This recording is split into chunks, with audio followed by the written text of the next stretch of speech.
My name is Pauline Gentry. I am 64 years old. Last Christmas Eve, my son stood in my kitchen and told his wife that my house was already theirs, while I was 9 feet away in the hallway, holding 6 dinner plates and not making a single sound.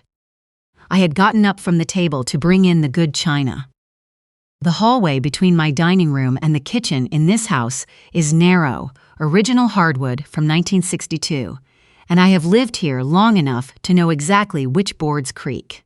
I stepped around the loose one by the linen closet the way I have done 1,000 times, and my son did not hear me come back. "She'll do what I tell her," he said. "She always does." His wife, her name is Lacey, said something low that I couldn't catch. Then Reid said, "The title company just needs her signature."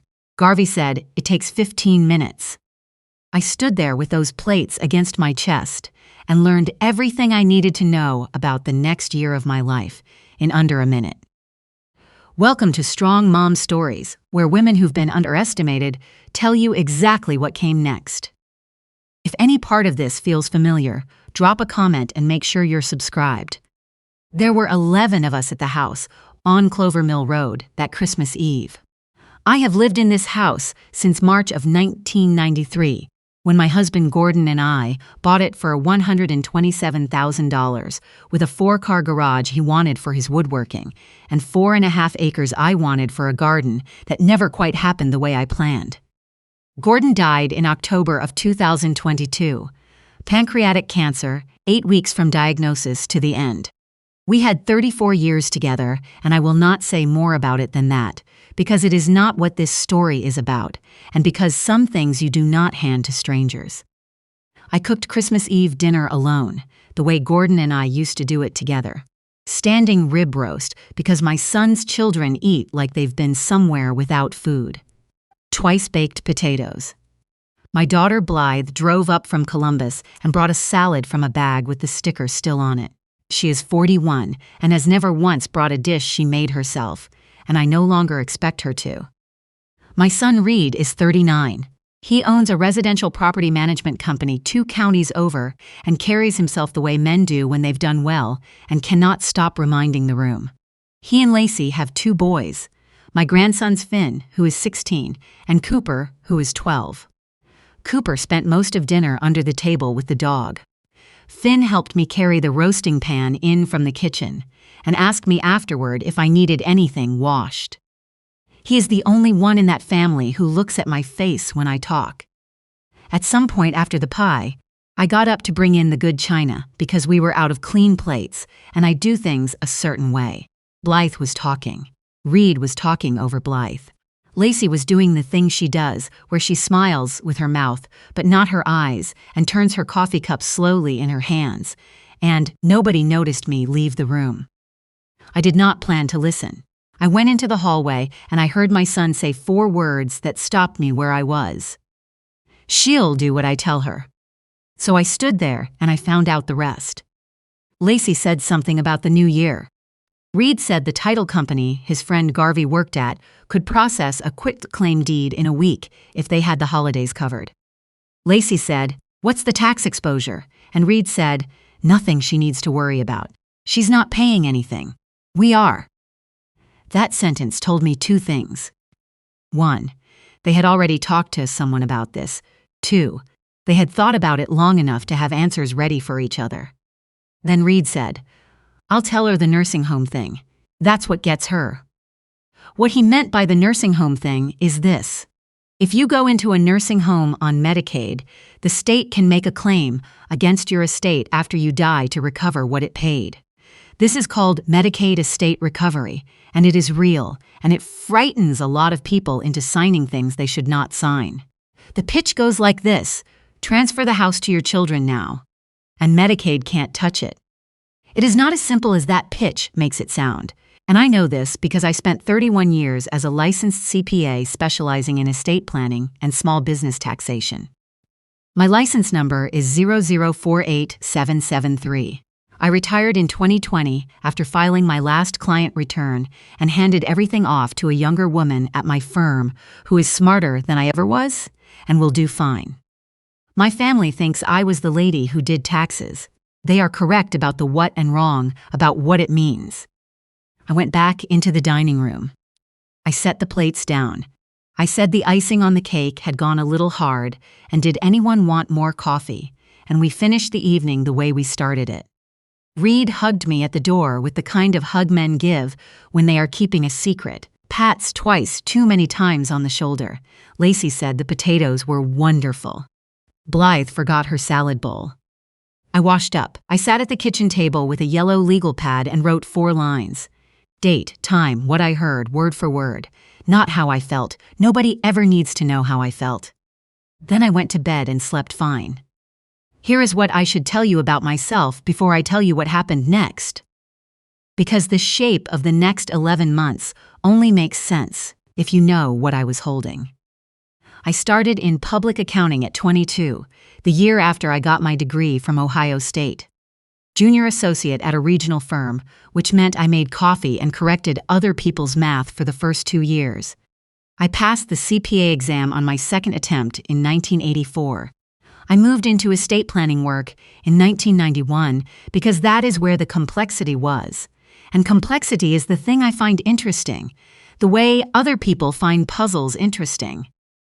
Over 31 years, I prepared estate plans and trust documents for somewhere between 400 and 500 clients. I have sat across from widows, from second marriages with complicated families, from people who had done everything right and people who had done nothing right, and I have explained the same lesson to all of them. A transfer that isn't documented isn't a transfer, it's a story. In September of 2021, 14 months before Gordon died, though we did not know yet what was coming, I drove to an estate attorney in Dayton named Warren Phelps and paid him for 4 hours of his time. I brought a folder. Inside the folder was the deed to this property, the title to Gordon's truck, a list of every account we held, and a rough draft I had written myself of what I wanted a revocable living trust to look like. He read the draft and said, "You've done this before." I told him I had done it for a lot of other people and had been putting off doing it for myself for approximately 20 years, which was true, and which is the kind of oversight that embarrasses you more when you know better. The Gentry Family Revocable Living Trust was signed and notarized on the 14th of October, 2021. Gordon and I were both co-trustees. After his death, I became the sole trustee. The house on Clover Mill Road, all 4.5 acres, was retitled into the trust at the same time.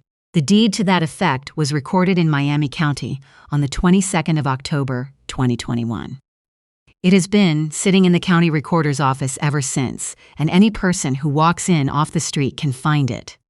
My son does not know it exists. This is the part I want you to hear.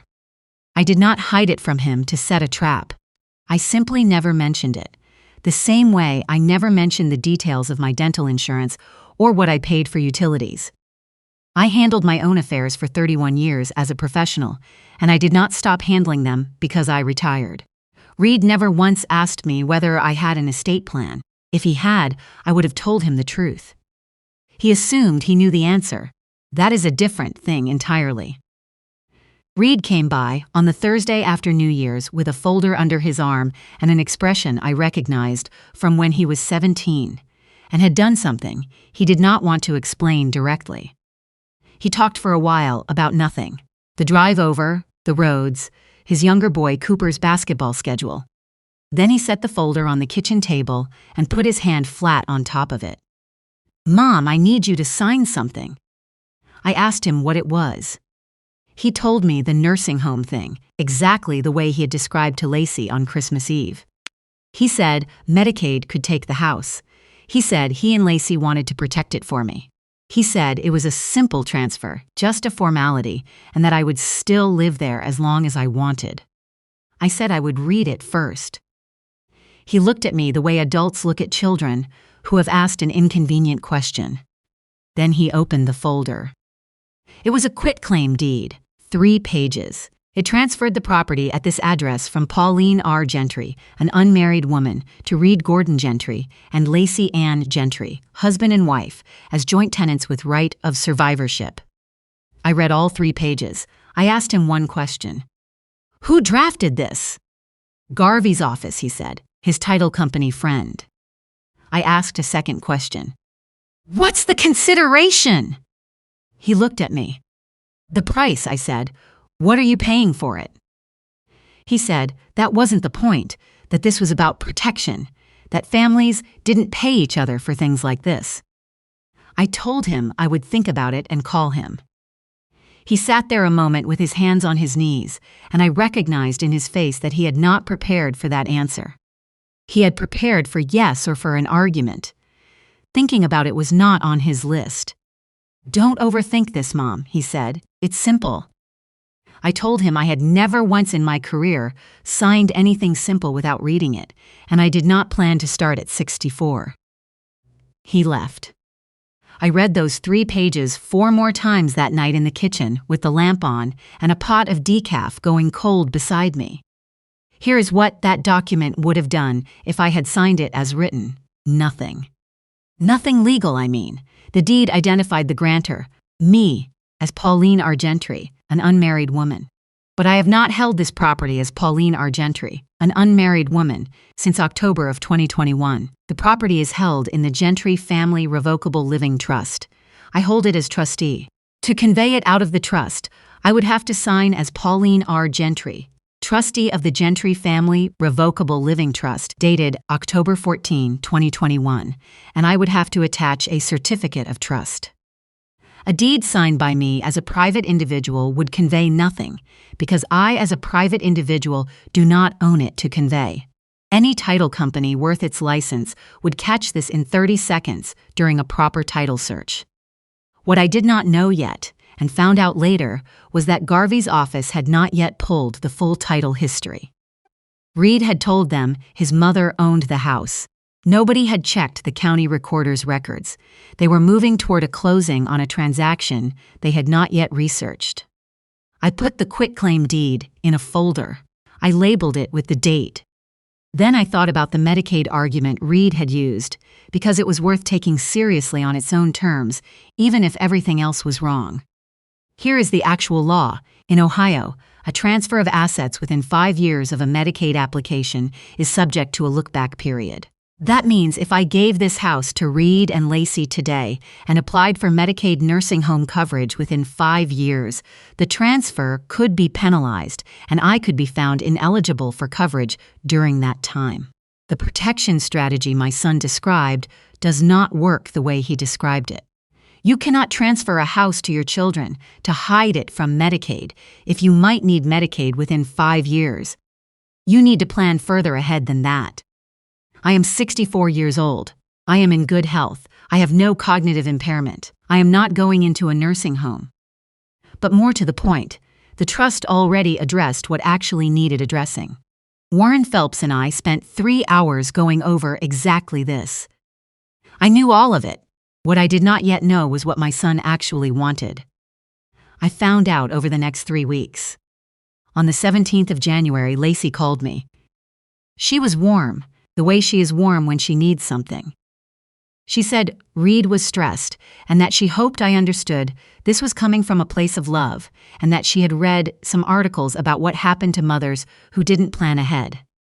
I said I wasn't upset. She said, "You'll do the right thing, Pauline. You always do." She said it gently. The way you say something to a person you have already decided is going to agree with you. That was the second time. On the 29th, Blythe called. My daughter. She is a good person who makes poor decisions under social pressure, and I say that as someone who loves her. She said she'd talked to Reid and thought he made a fair point about planning for the future, and maybe I should just consider it. I asked her if she had a financial interest in the outcome. She was quiet for 3 full seconds. Then she said, Reid said if we helped, we'd each get something. I asked her what something meant. She said she didn't know exactly. Maybe 20,000. She said it fast, the way you say something, when you already know it's the wrong thing to have agreed to. On the 7th of February, Reid called and said Garvey was ready whenever I was, and that the offer from the buyer, and that was the first time the word buyer appeared in any conversation with me, expired at the end of the month.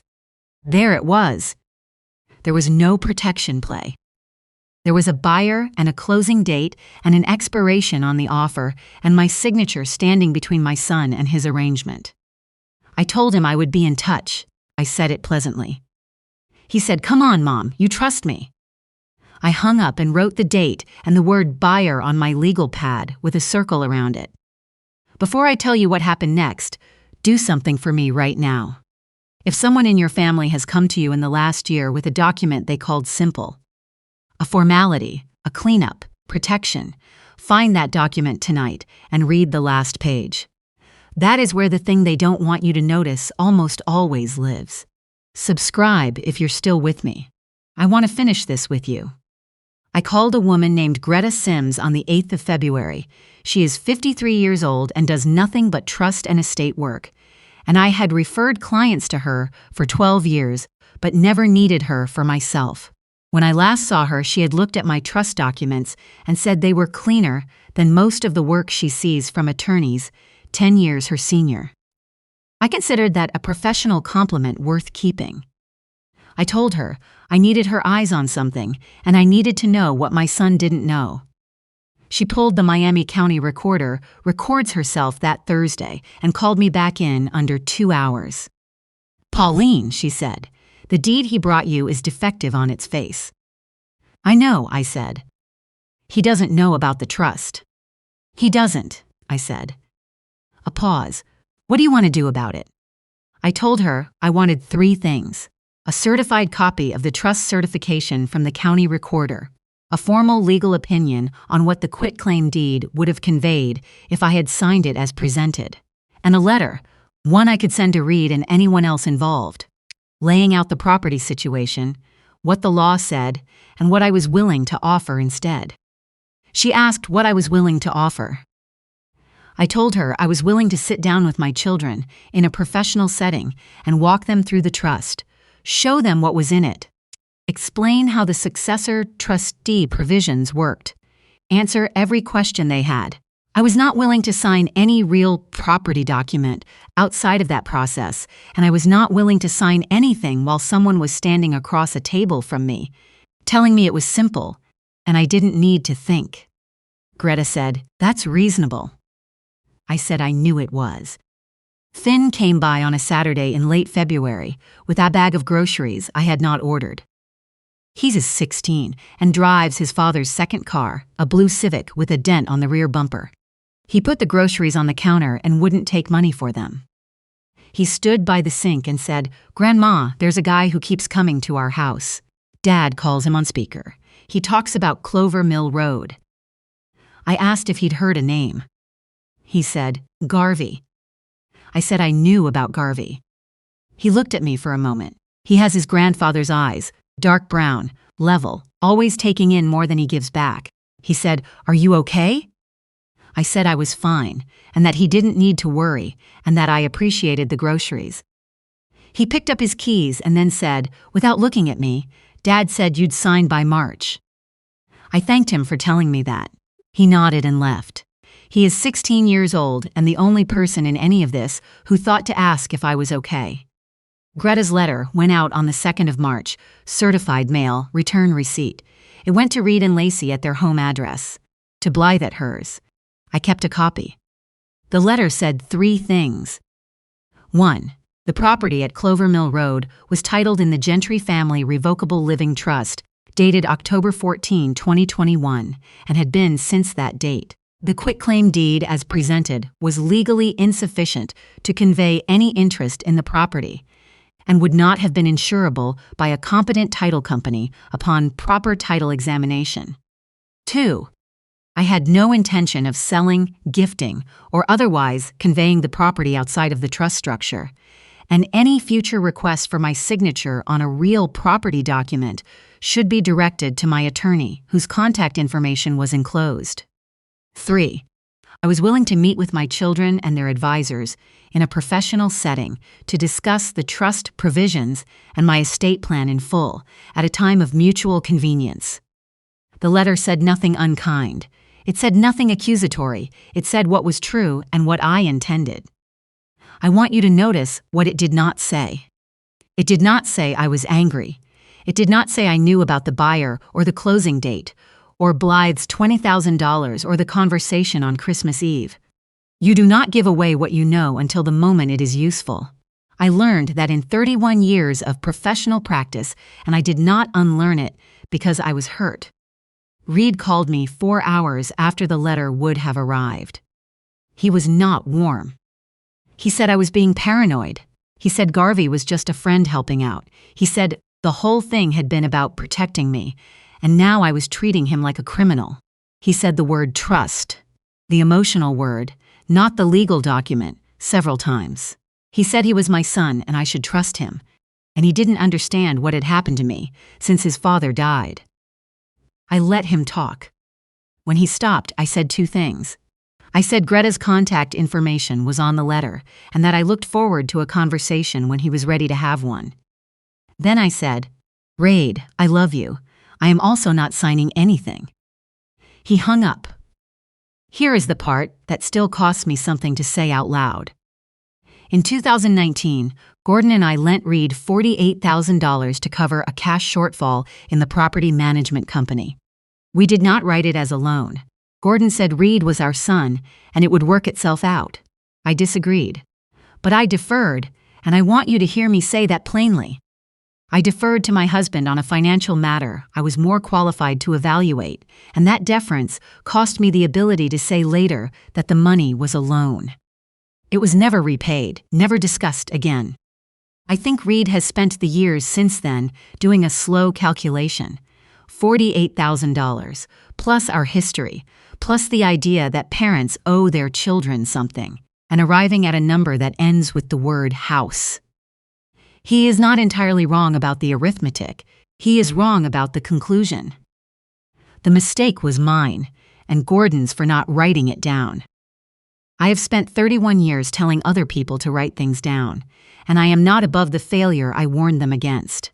That is the part I would take back. The meeting happened on a Tuesday in April at Greta's office in Dayton. Conference room, 4th floor, window looking at a parking structure. Reid came with a real estate attorney from the same county. Blythe came alone. Lacey did not come, and I noticed that without remarking on it. Greta set the trust document on the table. She set the county recorder's certificate beside it, the legal opinion beside that. I watched Reid's attorney read the first 2 pages of the trust document. I watched her face carefully. She set it down and said something to Reid in a voice too low for me to hear across the table. Reid looked at the ceiling for a moment. Then he looked at me. You never told me about any trust. I said he had never asked. When did you do this? October 2021, I said. His father and I signed it together. It was the last significant financial document Gordon ever put his name on. Reid was quiet, long enough that Blythe reached over and put her hand on his arm. Then he said, So there's nothing to sign. There is nothing to sign, I said. He said, You've been planning this. I said I had been planning my estate since 2021, which is when people generally plan it. Before they need it. Another pause. Then Blythe said quietly, She'll do what she wants. She always does. She did not mean it as a compliment. I received it as one anyway. Here's what the next 60 days looked like. In numbers you can look up if you care to. The buyer Garvey had lined up pulled out in March when the title search came back showing trust ownership. A transaction without insurable title does not close. That is simply what happens. Blythe and I have had dinner twice since April. We do not discuss real estate. We do not discuss Reid. We talk about her job, her plans, what she is reading. She cried once, and I did not tell her not to. I handed her a paper towel and we sat there a while. Reid and I have spoken 4 times. The conversations are short and careful, like conversations between 2 people still learning the rules of a new country. At Finn's spring track meet in May, Reid stood next to me at the rail while Finn ran the 400, and afterward he said, He got your stubbornness.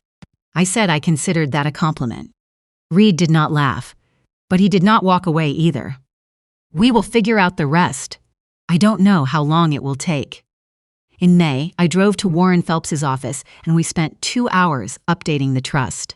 I added a provision that any request for a real property transaction must come with written notice to my attorney at least 14 days prior.